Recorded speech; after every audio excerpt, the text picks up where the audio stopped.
আসসালামু আলাইকুম রহমাতুল্লাহ। প্রিয় বন্ধুরা, আশা করছি আপনারা সকলেই ভালো আছেন। যে দুঃসময় ঘুমালে জীবন থেকে বরকত চলে যাবে।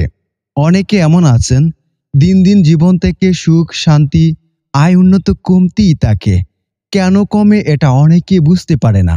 তো দর্শক, আজকের এই ভিডিওটি দেখলে অবশ্যই আপনারা বুঝতে পারবেন। ঘুম শরীরের ক্লান্তি দূর করে, মনের প্রশান্তি আনে এবং কর্মশক্তি বৃদ্ধি করে। সারাদিনের ক্লান্তি প্রশান্তি বিপর্যস্ত হয়ে রাতে ঘুমানোর মাধ্যমে আবার উত্তমতা ফিরে আসে। ঘুম থেকে জেগে উঠে নবধর্মের নতুন দিন শুরু করা যায়।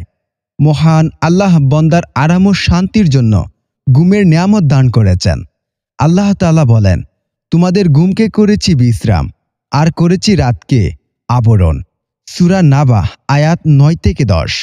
ঘুম থেকে জেগে উঠে ফজরের নামাজের মাধ্যমে দিন শুরু করা হয়। রাসূল সাল্লাল্লাহু আলাইহি ওয়াসাল্লাম সকলকে এই উম্মতের জন্য বরকতময় করার দোয়া করেছেন। তিনি বলেন, হে আল্লাহ, আমার উম্মতের ভোরবেলাতে তাদেরকে বরকত ও প্রাচুর্যতা দান করুন।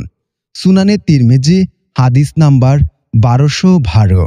এ হাদিস থেকে বুঝতে পারি, আমরা ফজরের নামাজ পড়ে যখন দিন শুরু করব, আল্লাহ সুবহানাহু ওয়া তাআলার বরকত আমাদেরকে দেবেন। সুতরাং সকালে কাজ শুরু করলে বরকত পাওয়া যায়। কিন্তু বর্তমানে অনেকে ফজরে পড়ে ঘুমিয়ে থাকেন।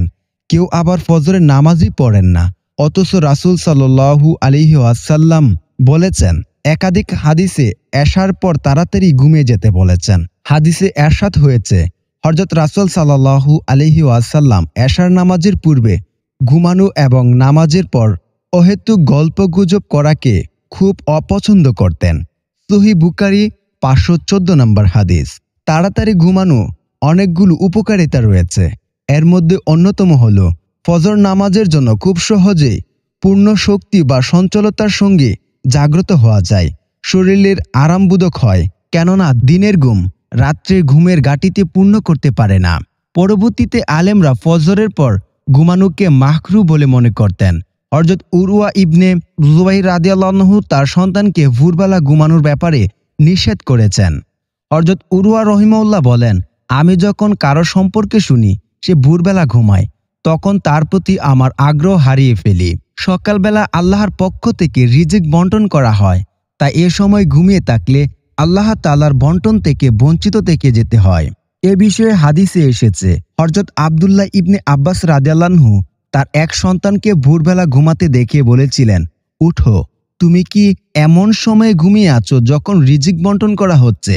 সকালের ঘুমের ব্যাপারে সতর্ক করে উমর ইবনুল খাত্তাব রাদিয়াল্লাহু আনহু বলেন, তোমরা সকালে ঘুম থেকে বেঁচে থাকবে, কেননা তা জ্বরের প্রকোপ বাড়ায়, যৌন ক্ষমতা কমায় এবং শরীরের সজীবতা নষ্ট করে।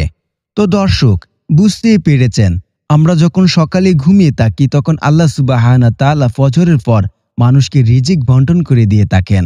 তো আজকে থেকে আমরা কেউ কখনো ফজরের আগে উঠে যাব, নামাজ পড়ব, ফজরের পরে আর ঘুমাবো না। তো দর্শক, বুঝতেই পেরেছেন। এতক্ষণ আমাদের সাথে থাকার জন্য অসংখ্য ধন্যবাদ। আল্লাহ হাফেজ।